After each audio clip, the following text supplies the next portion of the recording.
नमस्ते सर। नमस्ते ओझा जी, नमस्ते। कल सर जो माध्यमिक शिक्षा बोर्ड राजस्थान अजमेर का कक्षा 10वीं क्लास का रिजल्ट आया है, तो सबसे पहले तो मेरी तरफ से आपको और पूरे साला परिवार को बहुत बहुत बधाई। अब धन्यवाद ओझा जी। अब सर रिजल्ट को लेकर मेरा आपसे एक सवाल रहेगा कि इस रिजल्ट को लेकर आप अभिभावकों एवं छात्रों को क्या सुंदर संदेश देना चाहोगे? मैं इसमें ये कहना चाहूंगा कि माध्यमिक शिक्षा बोर्ड अजमेर द्वारा घोषित कल का जो 10वीं का परीक्षा परिणाम है, ये ऐतिहासिक है। ऐतिहासिक क्यों है कि माध्यमिक शिक्षा बोर्ड ने मार्च महीने में परीक्षा संपन्न करा के मार्च में ही खत्म रिजल्ट जारी कर दिया। ये बहुत बड़ी बात है। और इस परीक्षा के अंदर ये बात भी एक विशेष रूप से देखने को मिली है कि बोर्ड के इतिहास में ये परिणाम भी विद्यार्थियों का बहुत शानदार रहा है। हाँ, इस बार रिजल्ट तो बहुत अच्छा है। हाँ, क्योंकि अगर हम 10 साल पहले की बात करें तो आज से 10 साल पहले माध्यमिक शिक्षा बोर्ड का रिजल्ट 75 पॉइंट समथिंग प्रतिशत के करीब था, जो आज नियर अबाउट 95 मान लो 94 पॉइंट समथिंग तो अभी है ही है। तो ये बहुत बड़ा रिजल्ट है, बहुत बड़ा। इसका मतलब ये है कि एक तरफ विद्यार्थियों की संख्या कांस्टेंट चल रही है। 10 साल पहले भी 10 लाख और समथिंग विद्यार्थी बैठे थे, और इस साल भी 10 लाख और कई विद्यार्थी परीक्षा में बैठे हैं। तो स्टूडेंट्स की नंबर जो है वो कांस्टेंट सी चल रही है, परंतु क्वालिटी के अंदर जमीन आसमान का अंतर आ रहा है। 20% के करीब का अंतर बोर्ड के रिजल्ट में आ गया। जी। इसका मतलब ये है कि विद्यार्थियों को जो क्वालिटी के अंदर जो इनमें परिवर्तन आया है, इस परिवर्तन का समाज को स्वागत करना चाहिए कि शिक्षा के स्तर में राजस्थान में गुणात्मक परिवर्तन पर विशेष जोर दिया जा रहा है। और गवर्नमेंट स्कूलों के साथ साथ प्राइवेट स्कूलें में मिलकर और इस परिणाम की गुणवत्ता को काबिले तारीफ स्टेज तक सुधारा है।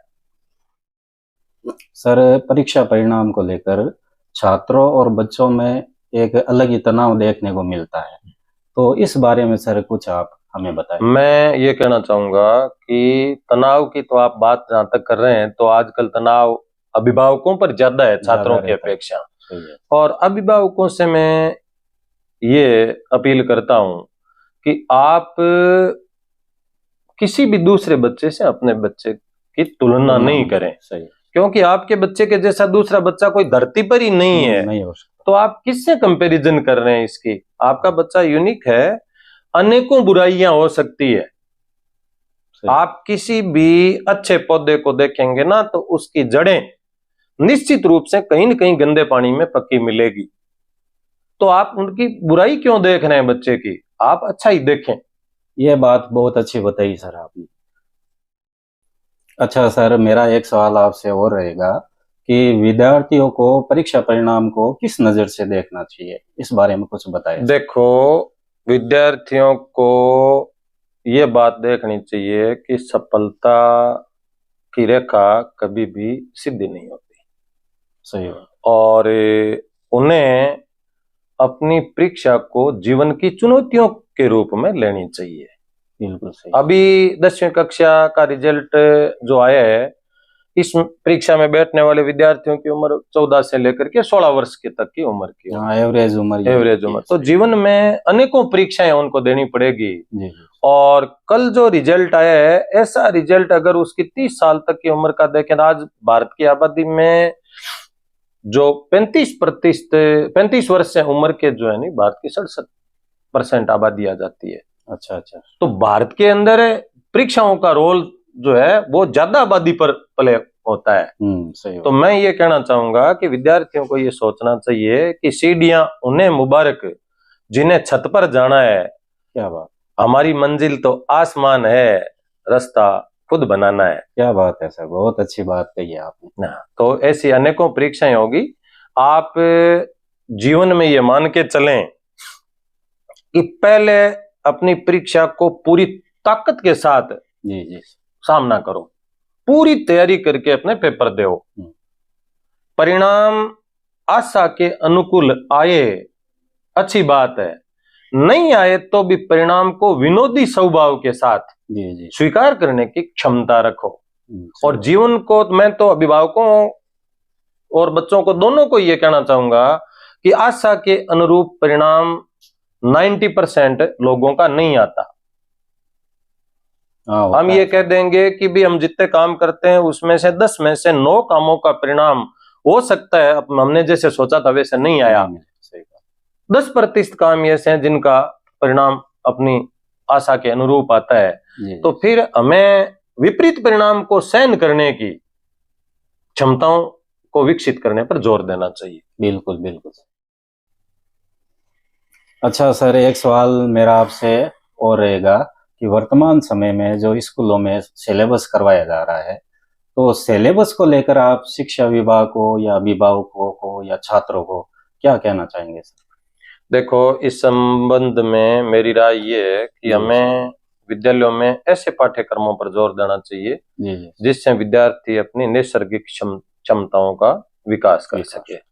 हम विद्यालय लगने से लेके बच्चे की छुट्टी तक के प्रोग्राम को इस ढंग से तैयार करें जी कि उसको आनंदमय वातावरण के साथ जी जी। एक एक अपनी प्रतिभा को निखारने का मौका मौका मिले। मिले।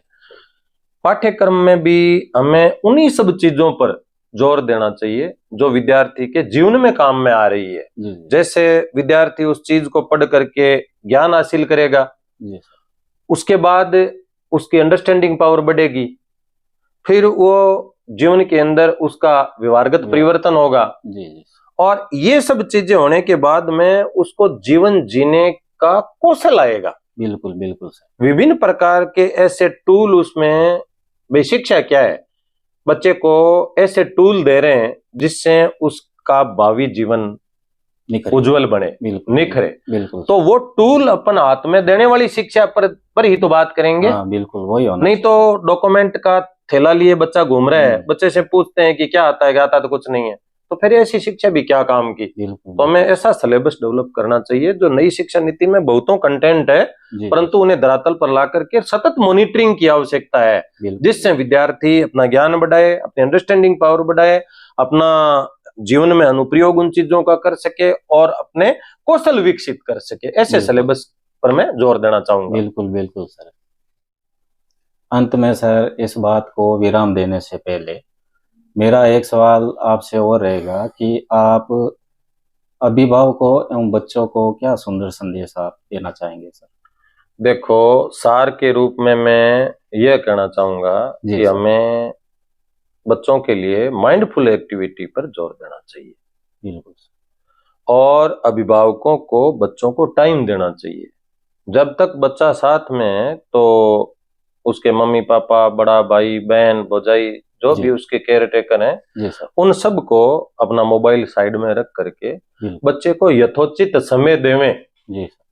बच्चा पापा के पास है तो मम्मी अपना फोन देख लेवे, लेकिन बच्चा जब मम्मी के पास चला गया तो मम्मी अपना फोन बंद करे, बच्चे को टाइम देवें। टाइम दे सर। और बच्चों को जब आप खाना इत्यादि परोसें तो बच्चों को बताएं कि माइंडफुल ईटिंग जो है उस पर तेरे को ध्यान देना है। बिल्कुल। बच्चा भोजन के एक एक कोर को तोड़े, पूरे स्वाद के साथ मुंह में पूरा उसको चबाए, फिर निगले, तो उस भोजन का जो है टेस्ट ही अलग बनेगा। बिल्कुल। अक्सर क्या है, बच्चे खाना खाते रहते हैं, साथ में किताबें पढ़ रहे हैं और पेरेंट्स भी अखबार लिए बैठे रहते हैं, या खाना भी खा रहे हैं, मोबाइल स्क्रॉल कर रहे हैं। जी जैन धर्म छोटा सा धर्म है पूरे विश्व समुदाय में, लेकिन जी। इस बात पर जबरदस्त जोर दिया जाता है। थोड़े वर्षों पहले महाश्रमण जी का अपने यहाँ एक विश्राम हुआ था, रात्रि विश्राम हुआ था। तब उन्होंने मेरे को एक बात बताई थी कि खाना खाते टाइम घर में टेलीविजन इत्यादि सब बंद कर दो, फोन को भी साइड में रख दो। बिल्कुल। मेरे को बहुत अच्छी बात लगी, बहुत बड़ी बात है ये। होना भी इसको चाहिए। एक तरीके से अपन माइंडफुल एक्टिविटी के अंदर जी। कहेंगे। बच्चों के लिए मेरा ये संदेश है कि जीवन में अनेकों परीक्षाएं आएगी। अभी आपके प्रतिशत चाहे कम बने हो, ज्यादा बने हो, ये कोई मुकाम हासिल इससे ही हो ऐसा कुछ नहीं है। अच्छे बने हैं तो आप इसके लिए ज्यादा अति उत्साहित नहीं होवे। जीवन का आगे का जो लक्ष्य है वो उस पर एक सीढ़ी आपने अच्छी तरीके से तय कर ली है, दूसरी को सावधानी के साथ तय करने के बारे में सोचें, मार्गदर्शन लेवें। जो बच्चे कमजोर हैं, कम प्रतिशत वाले बच्चे हैं, वो भी सोचें कि अभी कुछ नहीं हुआ है, ये तो बहुत छोटी परीक्षा पार हुई है। और इस परीक्षा में मान लो किसी कारण से आपने उचित प्रतिशत नहीं बना पाए, आप किसी कारण से फेल भी हो गए हैं आप, या सप्लीमेंट्री इत्यादि आ गए हैं, तो अभी आप जीवन में थोड़ी फेल हो गए। मम्मी पापा को भी बताना चाहिए बच्चे को कि जिंदगी की असली परीक्षा जो है वो जीवन जीने की परीक्षा है। ये तो एक छोटा सा इम्तिहान है, शिक्षा का दायरा बहुत बड़ा है, ये एक छोटी सी परीक्षा है।